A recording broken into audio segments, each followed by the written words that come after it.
ام المومنین سیدہ عائشہ صدیقہ رضی اللہ تعالی عنہا بیان کرتی ہیں کہ ایک رات نبی صلی اللہ علیہ وآلہ وسلم کی باری میرے حجرے میں تھی۔ کچھ دیر کے لیے میری آنکھ لبھی، جب میں جاگی تو آپ صلی اللہ علیہ وآلہ وسلم وہاں پر موجود نہ تھے۔ میں آپ صلی اللہ علیہ وآلہ وسلم کو ڈھونڈتے ہوئے جنت البقیع کے قبرستان میں گئی تو نبی صلی اللہ علیہ وآلہ وسلم وہاں پر۔ محترم ساتھیو، شب برات کی آمد ہے۔ آج کی ویڈیو میں ہم شب برات کے بارے میں مختلف حقائق آپ کے سامنے رکھیں گے۔ کچھ لوگ شب برات کے روزے کے بارے میں کہتے ہیں کہ یہ فرض ہے اور مختلف قسم کے نوافل اور ان کے مختلف طریقے بھی بیان کرتے ہیں کہ فلاں نفل پڑھنے ہیں اور فلاں رکعت میں یہ سورت پڑھنی ہے اور یہ سورت اتنی دفعہ پڑھنی ہے۔ آج کی ویڈیو میں آپ کو ان حقائق کے بارے میں بتائیں گے اور مستند اور صحیح احادیث میں شب برات کی عبادات اور وظائف کے بارے میں بھی آگاہ کرنے کی کوشش کریں گے۔ بہت سے صحابہ کرام اجمعین اور تبع تابعین نے شب برات کے وظائف اور ان کی خصوصی عبادات کے بارے میں امت کو آگاہ کیا ہے۔ لوگ اس رات میں عبادت کا خصوصی اہتمام کرتے رہتے ہیں، لہٰذا اس کو بدعت کہنا یا بے بنیاد اور بے اصل کہنا درست نہیں۔ صحیح بات یہی ہے کہ یہ فضیلت والی رات ہے۔ اس رات میں عبادت کرنا اجر عظیم ہے۔ لوگوں نے اپنی طرف سے یہ کہہ دیا ہے کہ شب برات میں اس خاص طریقے سے نماز پڑھنی چاہیے، مثلاً پہلی رکعت میں 3 مرتبہ یہ سورت پڑھی جائے اور دوسری رکعت میں فلاں سنتیں کتنی مرتبہ پڑھی جائیں وغیرہ وغیرہ۔ یہ سب بے بنیاد اور بے اصل باتیں ہیں، بلکہ نفلی عبادت جس قدر ہو سکے اس رات میں انجام دینی چاہیے۔ نفل نماز کے لیے قرآن کریم کی تلاوت کی جائے، ذکر کریں، تسبیح پڑھیں، دعائیں کریں، یہ ساری عبادتیں اس رات میں کی جا سکتی ہیں۔ 15 شعبان کے روزے سے متعلق حدیث موجود ہے، اگرچہ وہ حدیث ضعیف ہے، تاہم ضعیف حدیث سے بھی فضیلت کا ثبوت ہو جاتا ہے۔ نیز یہ ایام بیض کے بھی ہیں، اس لیے 15 شعبان المعظم کا روزہ رکھنا مستحب ہے۔ سنن ابی ماجہ میں حضرت علی رضی اللہ تعالیٰ عنہ سے روایت ہے کہ رسول اللہ صلی اللہ علیہ وآلہ وسلم نے فرمایا، جب نصف شعبان کی رات ہو تو رات کو عبادت کرو اور آئندہ دن روزہ رکھو، اس لیے کہ اس میں غروب شمس سے طلوع فجر تک اللہ تعالیٰ آسمان دنیا پر نزول فرماتے ہیں اور یہ فرماتے ہیں کہ ہے کوئی مغفرت کا طلبگار کہ میں اس کی مغفرت کر دوں، ہے کوئی روزی کا مطالبہ کرنے والا کہ میں اس کو روزی دے دوں، ہے کوئی بیمار کہ میں اس کو بیماری سے عافیت دے کر شفا یاب کر دوں، یہاں تک کہ فجر طلوع ہو جاتی ہے۔ شعبان کا روزہ فرض اور واجب نہیں بلکہ مستجب ہے، یعنی عام نفلی روزوں سے اس کا زیادہ ثواب ہوتا ہے۔ صرف ایک دن کا روزہ ہے۔ 15 شعبان المعظم کی رات میں نفلی عبادات مثلا نمازیں، تلاوت قرآن، درود شریف وغیرہ جس قدر ہو سکے پڑھا جائے۔ پوری رات جاگنا ضروری نہیں۔ نیز اس رات میں پٹاخے جانا ناجائز ہے۔ قبرستان جانے کو ضروری سمجھنا، قبرستان میں چراغاں کرنا، اگربتی موم بتی جلانا، یہ سب امور بدعت ہیں۔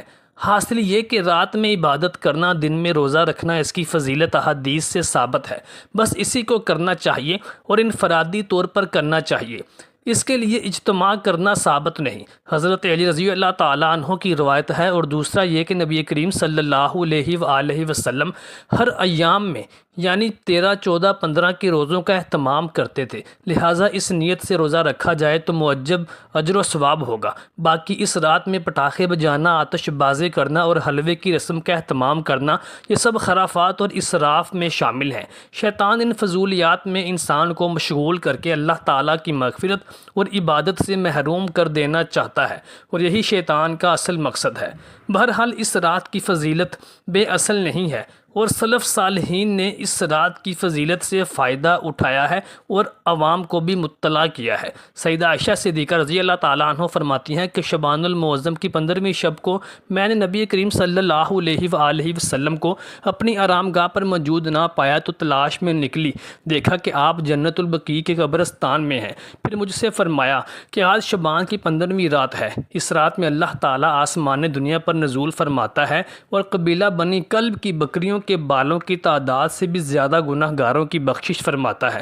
دوسری حدیث میں ہے کہ اس رات میں اس سال پیدا ہونے والے ہر بچے کا نام لکھ دیا جاتا ہے، اس رات میں اس سال مرنے والے ہر آدمی کا نام لکھ دیا جاتا ہے، اس رات میں تمہارے اعمال اٹھائے جاتے ہیں اور تمہارا رزق اتارا جاتا ہے، اسی طرح ایک اور روایت بھی ملتی ہے کہ اس رات میں تمام مخلوق کی مغفرت فرما دی جاتی ہے سوائے ان 7 اشخاص کے کہ وہ یہ ہیں: مشرک، والدین کا نافرمان، کینہ پرور، شرابی، قاتل، شلوار کو ٹخنوں سے نیچے لٹکانے والا اور چغل خور۔ ان 7 افراد کی اس عظیم رات میں بھی مغفرت نہیں ہوتی جب تک کہ یہ اپنے جرائم سے توبہ نہ کر لیں۔ یعنی جہاں یہ رات اس قدر برکتوں اور رحمتوں والی ہے کہ اس میں تمام گناہ گاروں کو اللہ تعالیٰ معاف فرما دیتا ہے، وہیں پر ایسے بدبخت لوگ بھی موجود ہیں جن کی اس رات میں بھی مغفرت نہیں فرمائی جاتی یہاں تک کہ وہ اپنے ان گناہوں سے توبہ کر لیں۔ حضرت علی رضی اللہ تعالیٰ عنہ سے ایک روایت میں منقول ہے کہ اس رات میں عبادت کیا کرو اور دن میں روزہ رکھا کرو۔ اس رات سورج غروب ہوتے ہی اللہ تبارک و تعالی اپنے بندوں کی طرف متوجہ ہو جاتے ہیں اور اعلان ہوتا ہے کہ کون ہے جو اپنے گناہوں کی بخشش کروانا چاہتا ہے، کون ہے جو اپنے رزق میں وسعت طلب کرنا چاہتا ہے، کون مصیبت زدہ ہے جو مصیبت سے چھٹکارا حاصل کرنا چاہتا ہے۔ ان احادیث کریمہ اور صحابہ کرام علیہ اجمعین اور بزرگان دین کے عمل سے ثابت ہوتا ہے کہ اس رات میں 3 کام کرنے والے ہیں: قبرستان میں جا کر مردوں کے لیے ایصال ثواب اور مغفرت کی دعا کی جائے، لیکن یاد رہے کہ نبی کریم صلی اللہ علیہ وآلہ وسلم سے ساری حدیث مبارکہ میں صرف ایک مرتبہ شب برات میں جنت البقیع جانا ثابت ہے۔ اس لیے اگر کوئی شخص زندگی میں ایک مرتبہ بھی اتباع سنت کی نیت سے قبرستان چلا جائے تو اجر و ثواب کا باعث ہے، لیکن پھول پتیاں، چادر چڑھاوے اور چراغاں کا اہتمام کرنا، ہر سال جانے کو لازم سمجھنا، اس کو شب برات کے ارکان میں داخل کرنا، یہ ٹھیک اور مناسب نہیں۔ جو چیز نبی صلی اللہ علیہ وآلہ وسلم سے جس درجے میں ثابت ہے اس کو اسی درجہ میں رکھنا چاہیے۔ اس کا نام اتباع اور دین ہے۔ اس رات میں نوافل، تلاوت، ذکر و اذکار کا اہتمام کرنا۔ اس بارے میں یہ واضح رہے کہ نفل ایک ایسی عبادت ہے جس میں تنہائی مطلوب ہے، یہ خلوت کی عبادت ہے، اس کے ذریعے انسان اللہ تعالیٰ کا قرب حاصل کرنے کی کوشش کرتا ہے، لہٰذا نوافل وغیرہ تنہائی میں گوشہ نشین ہو کر اپنے گھر میں ادا کر کے اس موقع کو غنیمت جانیں۔ نوافل کی جماعت اور مخصوص طریقہ اپنانا درست نہیں ہے۔ یہ فضیلت والی راتیں شور و شغب اور میلے، اجتماع منعقد کرنے کی راتیں نہیں، بلکہ گوشہ نشینی میں بیٹھ کر اللہ تعالیٰ سے تعلقات استوار کرنے کے قیمتی لمحات ہیں، ان کو ضائع ہونے سے بچائیں۔ دن میں روزہ رکھنا بھی مستجب ہے۔ ایک تو اس بارے میں حضرت علی رضی اللہ تعالیٰ عنہ کی روایت ملتی ہے، اور دوسرا یہ کہ نبی کریم صلی اللہ علیہ وآلہ وسلم ہر ماہ میں ایام بیض یعنی 13، 14 اور 15 کے روزوں کا اہتمام فرمایا کرتے تھے، لہٰذا اس نیت سے روزہ رکھا جائے تو موجب اجر و ثواب ہوگا۔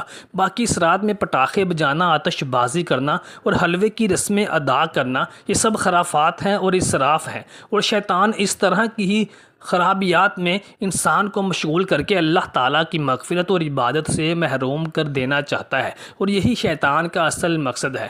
بہرحال اس رات کی فضیلت بے اصل نہیں ہے، اور سلف صالحین نے بھی اس رات کی فضیلت سے فائدہ اٹھایا ہے، اور نبی کریم صلی اللہ علیہ وآلہ وسلم رمضان المبارک کے علاوہ جس مہینے میں روزوں کا کثرت کے ساتھ اہتمام فرماتے تھے وہ مہینہ شعبان المعظم کا ہی تھا۔